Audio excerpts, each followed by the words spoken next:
It's Tuesday, August 30th. From inside the WTOP newsroom, this is the DMV Download, brought to you by the men and women of Steamfitters Local 602. Get an estimate and learn more at steamfitters-602.org. When an international superstar says she went swimming in the Potomac River, DC apparently takes notice. The singer Lorde told fans at a show last night she took a dip in our river to get a feel for the city. WTOP's Neal Augenstein, who's been covering water issues in our area, tells us why it got such a gushing reaction. People have heard over the years that the Potomac River is dirty, and so they were only too happy to weigh in with the usual Twitter venom. And we hear about the health of the waterway from the Potomac Riverkeeper, who argues D.C. should lift a law against swimming there. People are out there using and recreating and swimming anyway, so we think this whole idea of banning swimming is crazy. Thanks for joining us. I'm Megan Cloherty. And I'm Luke Garrett. You may remember Lorde from the huge hit she had a few years ago called Royals. We'd play the clip, but we'd get sued. She played at a rescheduled sold-out show at the Anthem last night and apparently told the crowd she swam in the Potomac River. Here's the clip. I was thinking today, I was lying in the Potomac River. I love getting to swim in water where I'm playing. It makes me feel like I know you a bit better. Neal Augenstein is here to give us a handle on this zeitgeist moment for D.C. and has some information on the actual health of the Potomac River as well, in case you're feeling inspired by Lorde's free-spirited swim and want to jump in. Neal, thanks for being here. We appreciate it. My pleasure, as always. So we just heard the clip of Lorde talking to the audience, saying she was laying in the Potomac and just sort of, trying to get the vibe of the city. Why do you think her, announcement that she did this has created such a tempest on social media?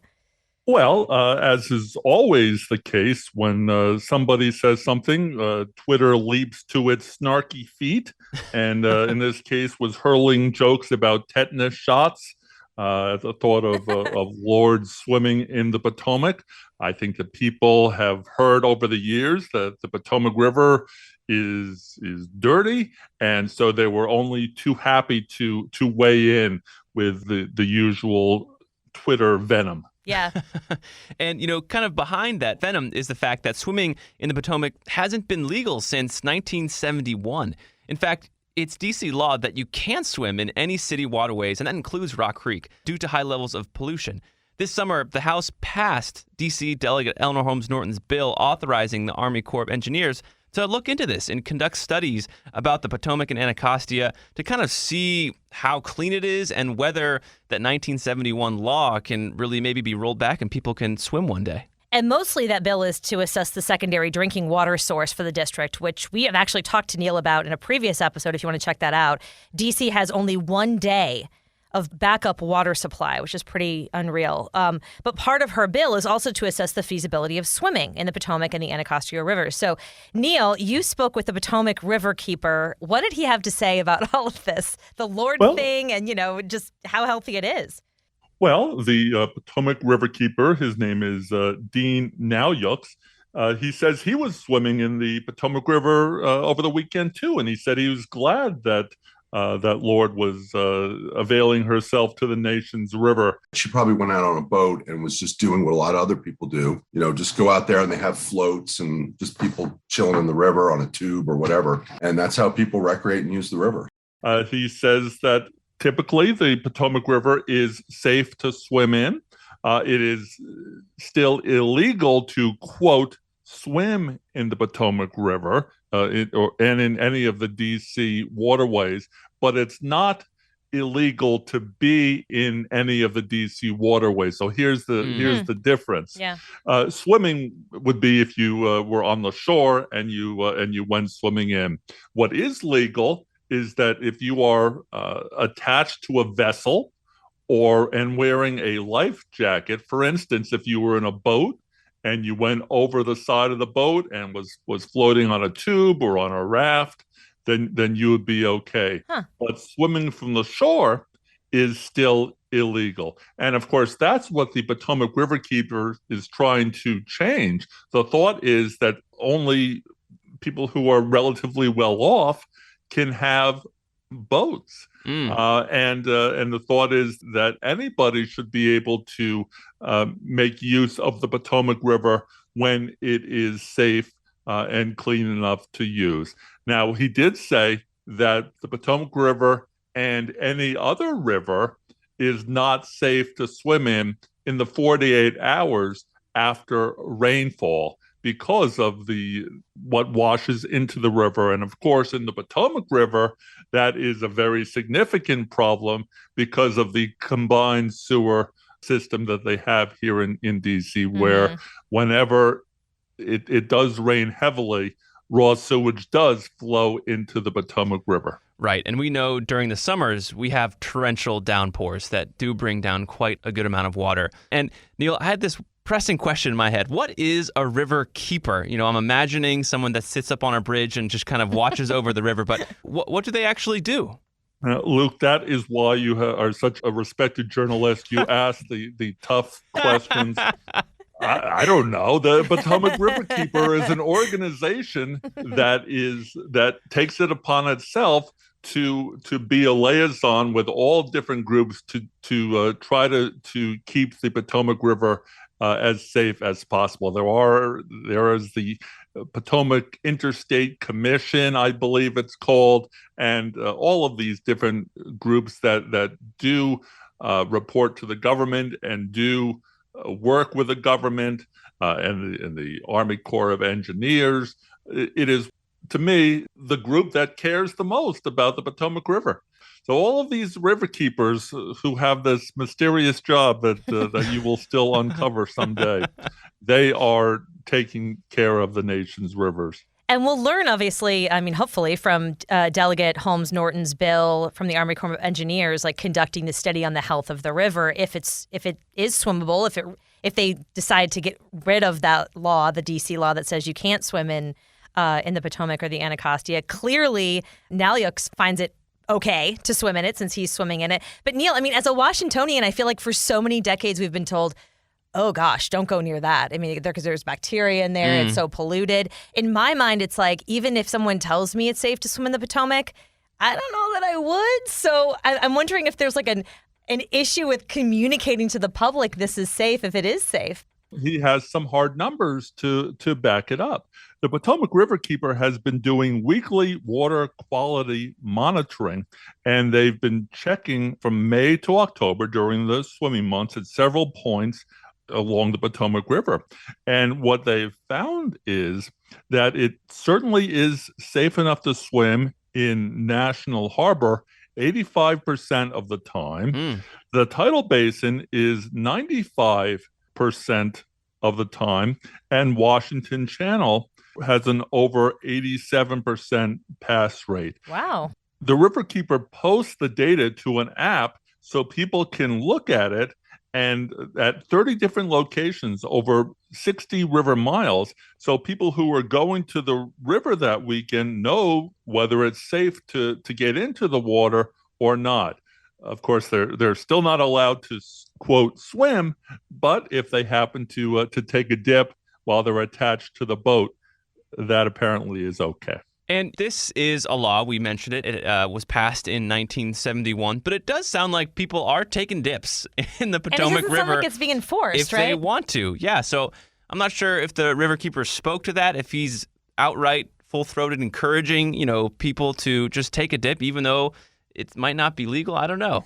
Well, he says that people are out there using the Potomac. People are out there using and recreating and swimming anyway. So we think this whole idea of banning swimming is crazy. And that's what they're working to eliminate, the ban on swimming. The fact that the water is so much better than it was 50 years ago, and even so much better than it was 8 years ago when he says he joined the Potomac Riverkeeper. The hope is that or the understanding is, people go out and they drag a tube behind their boat. They drag their kids in a tube behind their boat. And if his point is, if people are willing to do that, and people are feeling that confident about being in the water, and if the numbers from their testing match up and confirm that it is safe enough for swimming, then it should be legal for people to swim in DC's waterways. Now, I'm kind of excited by that prospect. I'll just say, like, I'm thinking about Hood River in Oregon, even Chicago, like along the beaches, right along, the Great Lakes. Mm-hmm. There could be like literal beachfronts on DC. Is that right? Is that just a thing of my imagination? Is that a possibility if people could swim in the Potomac? It used to be. There used to be beaches up and down the Potomac River. But the Potomac Riverkeeper has identified 6 potential future beach sites along the Potomac River. So the idea of going to the beach, getting off the metro and going to the beach is a very real possibility, at least to those always hopeful and always confident Potomac River keepers. Wow. I love it. I mean, it's a part of Washington history. John Quincy Adams apparently used to like skinny dip in the Potomac. It was always some place where you could go swimming until, I don't know, in the last 50 years. Right. When the water, was, I guess, a little bit contaminated.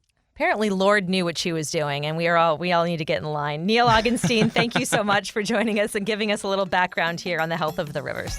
My pleasure, and thanks for not asking me any questions about Lorde's musical career. You're welcome. All right, thanks, Neal. Thanks, guys.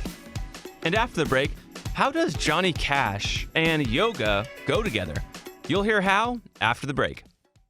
Backed by the experience of its hardworking members, Steamfitters Local 602 is ready to take on your next commercial, heating, cooling, HVAC, or refrigeration project. Steamfitters Local 602 adds value to our community through its partnerships with local contractors and building owners, all while keeping the focus on improving the lives of its members and their families throughout the DMV. For work that's on time and on budget, go to steamfitters-602.org to schedule your next project. That's steamfitters-602.org. Steamfitters Local 602, changing lives. Thanks for listening to the DMV Download. If you like this show, give us 5 stars and leave us a review on Apple Podcast. We love hearing from you guys, and your reviews really do help other listeners find this, our area's only in-depth daily local news podcast. And thank you for making us a part of your day. And before we go, we're going to continue on with this music theme here. So yesterday, I was taking a core power yoga class. My girlfriend has been trying to get me into yoga. I'm like, all right, let's do it. This sounds cool. Yeah. I've got a free week of core power, so I'm just cashing in every day. Okay. Yesterday, I was there. And we do a practice. It's hot yoga, so it's candles everywhere. It's kind of intense. I'm at the end of the practice. I forget what it's called, but you're laying down. And Shavasana. Yeah, you are chilling out. Yeah. You are tired, and you're like, it is my time to relax. The whole time this practice has been going on, the instructor has been playing like Beach Boys, some Johnny Cash. Anyway, we get to the Shavasana, and I'm laying down there, and the instrumentals for the song Hurt come on. You know that song by Johnny Cash? Well, it's not by Johnny Cash, actually, but... That's the one, it became really, really popular when Johnny Cash sang it. Right. But it's actually by Trent Reznor. But yes. Yes. Okay. Yes. So I'm hearing the instrumentals. I'm getting psyched. I love the song. I'm like, this is going to be awesome. And then from the corner of the room, I hear Johnny Cash start singing. Now, it wasn't Johnny Cash, but my yoga instructor had walked to the other side of the room and started singing this song to us with the instrumentals going under. And it was so good. It was so beautiful. And just for those he had of us, a good voice. Oh, he had like Johnny Cash, but like I'm obviously don't sound great there, but he like matched it. I could not tell for 30 seconds who it was. Did everyone like pop up their heads like what's going on? Well, you're like kind of supposed to be chilling, so I didn't want to mess up the vibe of the room. So I'm just like sneaking out of my left eye, like looking up to see if I can see this man singing. But it's dark. It's like a dark room. Turn off the lights at this point. Yeah. So I figured out that the speakers at the right side of the room, the instructor's on the left side of the room, and I'm hearing the sound from the left side of the room. So it's him. That's an intense song, Luke. Yes. Here's the first verse. I hurt myself today to see if I still feel. I focus on the pain, the only thing that's real. Yeah. I mean, it was so intense. And he sung the whole song. This is 5 minutes of us just laying down to this man. He sang the whole song? Whole song. Wait, that is so awkward. I loved it. No, I thought it was intense. And I was like, let's do this. Okay, I think, and this is maybe a Megan Cloherty thing, but I get very uncomfortable when people are singing in public. I think it's because I put myself like in their shoes. Like if I was doing it, right, I would be mortified. Totally. But obviously, it's their experience. They feel this comfortable. guy was whatever. freed by this experience. But you could tell. Can't, oh, wow. You could hear you know when someone sings and like they're not like about to cry, but they get that like wobble in their voice. You know, like He was in it. Oh, he was in it. Anyway, he finishes the song. Right. What happens? Everyone sits up, and then he invites us to do like the Om thing. You know, and personally, I was like, this guy just sang to us for 5 minutes. Of course, I'll Om with this guy. Like usually, I'm like, do I Om? Do I not? That's kind of. I'm not familiar with this. It's just like that's not. And so we all just like kind of sang together, the Om thing, and then that was it. And then at the end of the class, everyone was like, "What just happened?" Some people were like, "That was weird as heck." I was like, "Bro, you've got a beautiful voice," and what did he say? He just was like, "Thank you. Like, hope to see you again." It seems a little like you've paid for this yoga class, and I am so confident I'm going to sing to you for 4 minutes. It's a little what is the word I'm looking for? Indulgent? A little bit. Well, to be fair, I am within a free week trial. I still don't know actually how much Core Power costs on the reg. So, I'm just kind of like, I'll do this for a week. It's free. They don't have my card or anything. So you're the one person in the class who's returning because Pete, you want more music. If you're out there, Pete, I'm going to go to a class again within this week, though, because I kind of want to bring Pete in and see how good his vocals are. No, it was awesome. It was very cool. Wow. Okay, that's a unique experience. Yeah. You'll have to let me know if it happens again. I will. Namaste. And that'll do it for us today on the DMV Download. We're brought to you by Steamfitters Local 602, and our managing editor is Craig Schwab. Our music is by Real World. Leave us a review and rate our show if you get the chance. We are also posting on social media something new for you every day to check out, including clips from the show and little moments behind the scenes. And if you want to be a VIP listener, head over to dmvdownload.com. And this podcast is brought to you by WTOP News. Listen on 103.5 FM in the D.C. area, 107.7 FM in Virginia, 103.9 FM in Frederick, Maryland, online at WTOP.com, and on the WTOP News app. Have a good one, and we'll see you tomorrow.